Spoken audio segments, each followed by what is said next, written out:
Bueno, lo que voy a compartir ahora con ustedes son algunos de los resultados de mi tesis, en lo que tiene que ver con el comportamiento de oviposición y de alimentación y discutir un poquito qué potenciales aplicaciones podría tener. Bueno, el manejo integrado, como ya se ha hablado anteriormente, implica un montón de investigación básica en torno a las especies, ¿no? Tanto la planta como el enemigo natural como la plaga en sí misma. ¿Y esto no anda? Ahora sí. Entonces, bueno, conocer el comportamiento de alimentación y oviposición en particular puede ayudar al diseño de estrategias de manejo más eficientes, sabiendo dónde come, qué come y dónde se reproduce. Entonces, pensando un poco en un insecto, poniéndose desde la óptica de un insecto, los insectos pueden optimizar los sitios de oviposición, es decir, oviponer en aquellas plantas que sean óptimas para el desempeño de sus crías, o las madres también pueden pensar en sí mismas y alimentarse de plantas que maximicen su propio desempeño. Y muchas veces esas dos presiones pueden entrar en conflicto. En el caso que prima la oviposición óptima, lo que predice la teoría de oviposición óptima es que las preferencias de la madre se deberían correlacionar con el desempeño de las crías. O sea, aquellos materiales que las madres eligen para oviponer son aquellos donde las crías se desarrollan mejor, un concepto que en ecología también se le llama las madres saben lo que es mejor para sus hijos. Sin embargo, a pesar de que esa teoría ha sido expuesta hace mucho tiempo, se han encontrado muchas evidencias empíricas que dicen lo contrario. Y en particular, hay algunos supuestos que la teoría predice para que funcione, y es que los insectos sean especialistas, funciona mejor, y que las larvas tengan poca movilidad, que por lo tanto sean más dependientes de las decisiones de la madre. Por otro lado, la madre puede, en vez de estar optando por elegir, puede seguir eligiendo lo mejor, pero no basándose en la calidad nutricional de la planta, sino en otros factores, como por ejemplo espacios libres de enemigos o priorizando otro tipo de comportamientos. Perdona, vamos a alejarlo un poquito, no se escucha bien. Ahí va. Hasta un poco lejos. ¿Ahora sí? Para que me pongo más acá, porque aparte yo tampoco estoy viendo. Optimizando otros comportamientos, como por ejemplo la agregación. Por otro lado, el forrajeo óptimo, o sea, la búsqueda de los mejores sitios para la madre, también puede afectar la elección del sitio de oviposición. Y en particular, cuando los insectos se alimentan en estado adulto y los neonatos son móviles, la correlación de preferencia de desempeño se debilita. O sea, que aquello que se veía más con larvas de mariposa, por ejemplo, que son monoespecíficas y que dependen mucho de la madre, cuando las larvas se pueden ir del lugar, estas correlaciones tienden a debilitarse.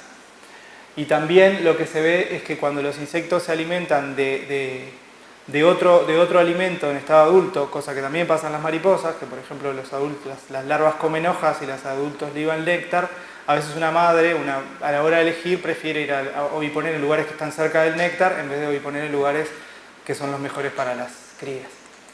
Pero ¿qué pasa cuando los insectos se alimentan de lo mismo?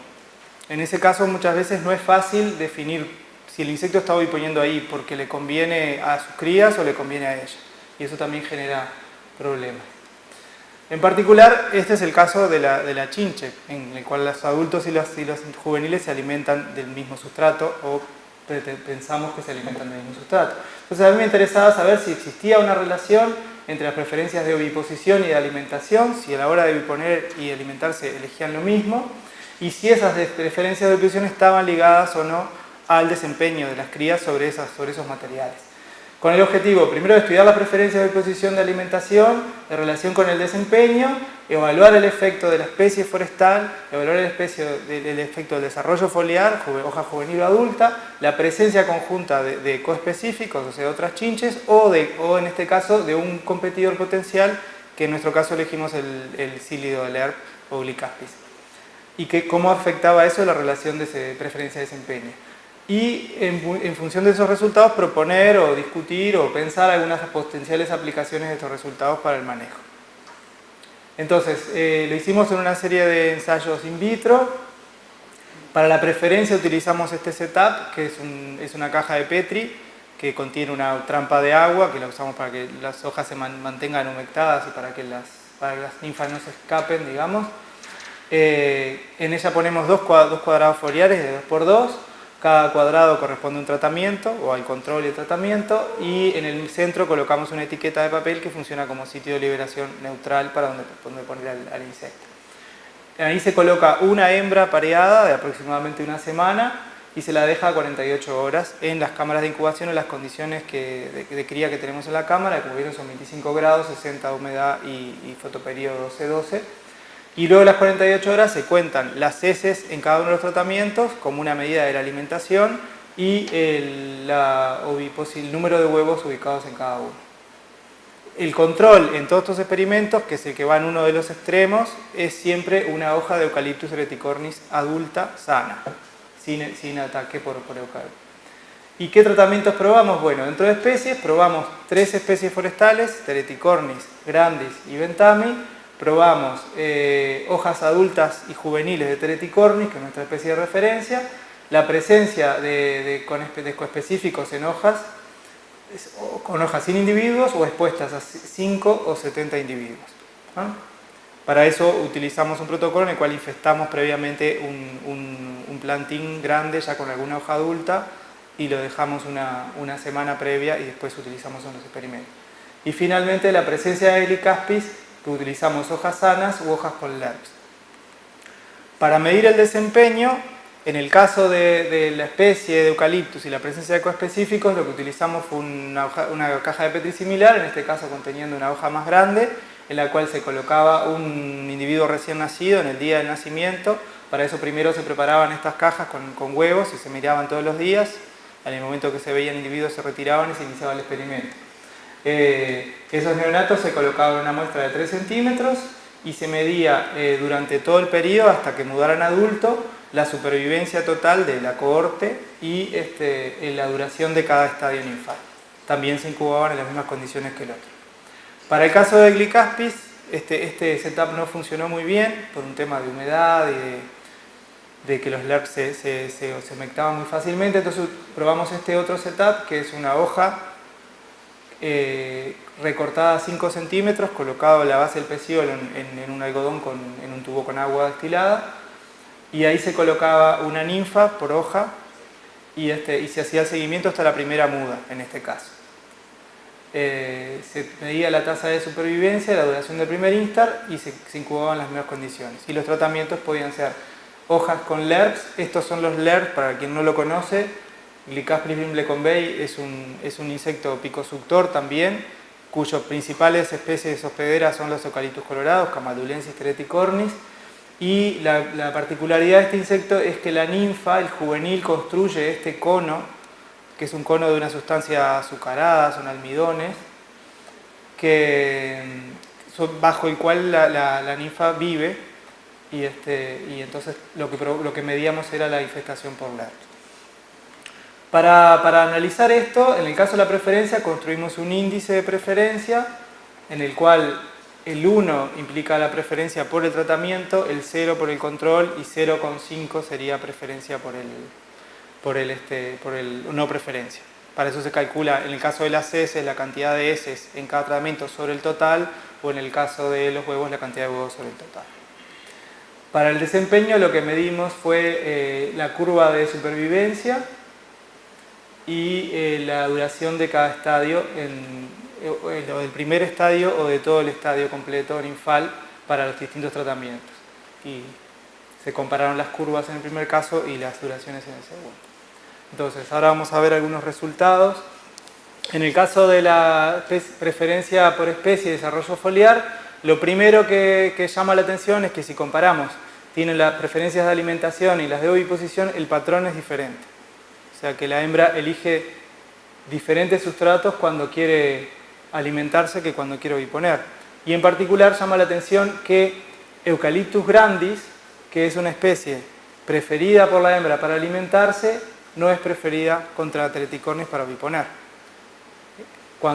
En el caso de las hojas juveniles encontramos que obviamente no había una preferencia por la alimentación, sabemos que este insecto no se alimenta de hojas juveniles, pero en el caso de la oviposición no era significativa la diferencia entre un Ereticornis adulto y un juvenil.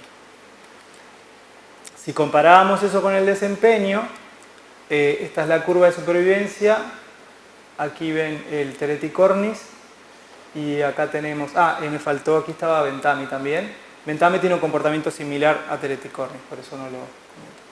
En el caso de, aquí lo que vemos que en el caso de Grandis y en el caso de Tereticornis, la preferencia de oviposición se corresponde con el desempeño de la cría. Es decir, Tereticornis es más preferido para oviponer y es más preferido y la ninfa se desarrolla mejor y los estadios duran menos y vive más. Y en el caso de Grandis es diferente. En el caso de Ventami tuvimos resultados mixtos. No sabemos si debe a un problema del setup experimental, pero no fue tan claro. Pero sí fue bien claro en el caso de Grandis. Cuando comparamos las preferencias con respecto a la presencia de coespecíficos, también observamos una leve diferencia en el patrón, pero vemos que en general prefieren oviponer en hojas con alta densidad, con respecto a hojas de baja densidad. Y con respecto, a la densidad con respecto a Tereticornis. O sea que la preferencia de alimentación no se corresponde con la oviposición porque, como lo ven para la alimentación no importa tanto la densidad, pero para la oviposición sí. Y cuando comparamos eso con el desempeño, en este caso comparamos con una alta densidad, que era el más contrastante, y lo que vemos que lo que pasa aquí es que durante las primeras etapas, los primeros instar, no hay una diferencia significativa, pero la curva se diferencia en los últimos instar. Y en lo que respecta a la duración, en la ninfa 1 no hay diferencias, pero en la duración total sí hay diferencias cuando comparamos materiales expuestos a coespecíficos y no.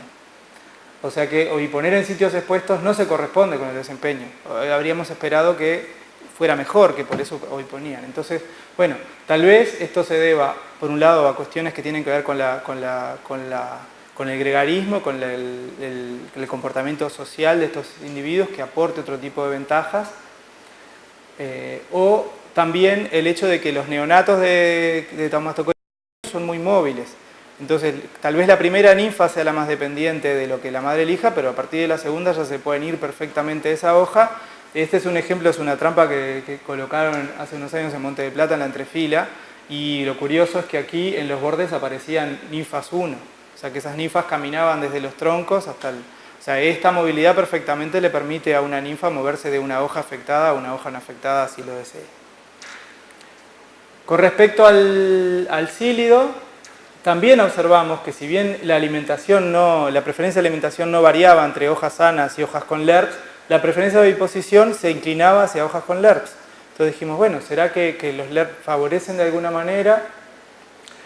Y, sin embargo, cuando fuimos a ver el desempeño, aquí como es el primer instar, en realidad no está la curva, sino que es la supervivencia del primer instar, vimos que el desempeño ninfal, al contrario de lo que pensábamos, es perjudicado por una infestación previa con el cílido. Pero, sin embargo, cuando el LERP está presente, porque ahí lo que hicimos fue quitar los LERPs también, a ver qué pasaba, cuando el LERP está presente, ese desempeño mejora. Si bien no es tan bueno como en hojas sanas, en este caso, el desempeño mejora. La supervivencia no se diferencia de una hoja sana, y en el caso de la ninfa 1, la duración es un poquito más larga, pero es más corta que la ninfa expuesta a hojas con Glycaspis y con LERPs. Entonces, bueno, una cosa que nos preguntamos, ¿será que los LERPs pueden ser una fuente adicional de alimento para las chinches y que eso pueda estar afectando? Y bueno, en la naturaleza ese comportamiento se observa tanto en ninfas como en adultos alimentándose de los LERPs.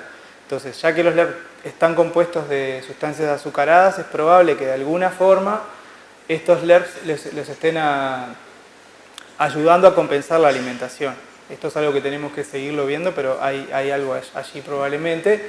Y tal vez nosotros estamos probando hojas sanas. Quienes trabajan en el ambiente forestal y si se imaginan un bosque natural, la hoja sana es una cosa bastante extraña.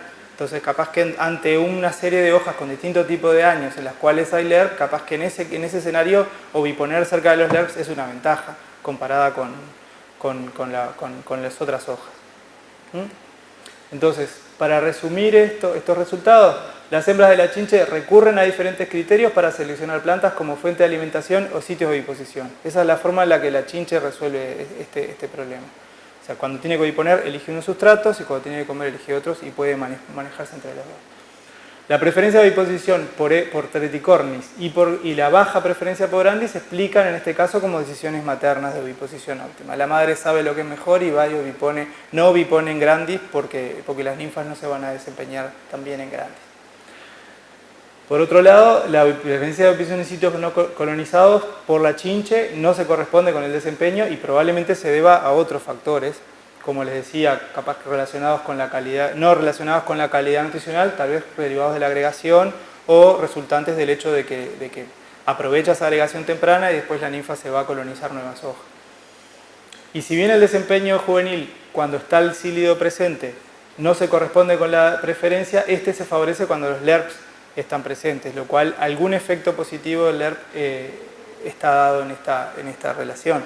Y es una cosa interesante porque los resultados apuntan a que puede haber competencia, pero es un caso en el que el competidor, si bien el Glycaspis compite con la especie, a su vez le da un recurso para que coma, que es una cosa bastante curiosa desde el punto de vista ecológico. Entonces, bueno, aterrizando un poco esto a estos resultados a la realidad forestal, ¿qué podemos pensar o cómo podemos aplicar en estos resultados? Una primera cosa es que las preferencias de oviposición deberían pensarse en forma separada a las de alimentación muchas veces. Generalmente cuando uno está desarrollando los test que se desarrolla para ver susceptibilidad y buscar resistencia, buscan la susceptibilidad al daño por alimentación. Y en realidad una planta puede no ser elegida por un insecto para alimentarse, pero puede ser la planta en la que deposita los huevos. Y eso puede llegar a ser un problema también. O puede ser nutricionalmente, incluso en estos animales que pensamos que los adultos y los juveniles pueden alimentarse igual, tal vez los juveniles tienen otro tipo de requerimientos y estamos seleccionando una planta que no es comida por el adulto, pero sí es comida por el juvenil o sí constituye una fuente. Entonces, bueno, tendríamos que incorporar a la preferencia alimentaria la preferencia de oviposición, ¿no? El cambio de hoja, bueno, como vieron, esto ya lo tenemos incorporado, pero el cambio de hoja también es un factor importante a considerar. Y una cosa es que, bueno, estos ensayos son ensayos relativamente fáciles de hacer y que podían utilizarse para testear otro tipo de materiales, por ejemplo. Para testear en este caso no solo la alimentación, sino la oviposición también, de cara al mejoramiento de materiales vegetales. Otra importante es que el manejo a nivel de rodal puede optimizarse y beneficiarse de este conocimiento, conociendo cómo muchos de nuestros rodales en nuestras plantaciones funcionan. Nosotros muchas veces tenemos en las plantaciones materiales, por ejemplo. Tenemos una plantación que tenemos una cortina de Treticornis, que sabemos que son preferidas para la oviposición, que son una especie generalmente marginal, que está en un sector de la población, y en general están en una pequeña área, y al lado tenemos un rodal comercial de Grandis, grande, preferido para la alimentación adulta, pero no preferido para la oviposición y con una mayor área plantada. Si yo no puedo sacar estos colorados, los necesito porque son parte del diseño de la plantación y además es interesante, lo que tengo acá es una especie dentro de la plantación que me funciona como fuente de huevos y de ninfas chicas que después se me mueven a las otras especies que funcionan como sumidero. Entonces lo que implica es que cualquier manejo que vaya a hacer, que implique por ejemplo liberación de parasitoides o liberación o control químico si fuera el caso necesario, o liberación de biopesticidas, debería concentrarse en esos rodales que van a capturar a la mayor densidad de población juvenil y me va a evitar que se me muevan al Grandis. Y finalmente los resultados con respecto a Glycaspis lo que me están diciendo es que podría llegar a considerarse el manejo combinado, algo que bueno, siempre lo hemos manejado. Hoy la compañera argentina mostraba cómo ellos están encarando el concepto de redes tróficas de plagas y considerar el manejo como una unidad, pero en este caso hay una evidencia de eso, que tal vez el manejo de una plaga temprana, si yo tengo colorados y los necesito manejar, tal vez sea conveniente pensar, si bien nunca nos planteamos que el Glycaspis no es un problema serio, pero tal vez en un año que podría haber alta población de chinches, sería interesante considerar entonces un manejo temprano que tendría que apuntar a disminuir los LERPs, sobre todo. O sea que en definitiva, de los resultados de lo que respecta a la planta, tenemos, estas serían las principales recomendaciones: incluir la preferencia de oviposición y la heteroblastia como caracteres a evaluar, y el manejo enfocado en rodales atractivos para la oviposición. Y en el caso de Thomas-Tocoris, es enfocar las estrategias en parches recientemente infestados, porque son los que van a contener más huevos. Y en el caso de Erika Asplis, considerar el manejo temprano. Todo modo de resumen, y con esto estaríamos terminando por acá. Si alguien tiene alguna pregunta.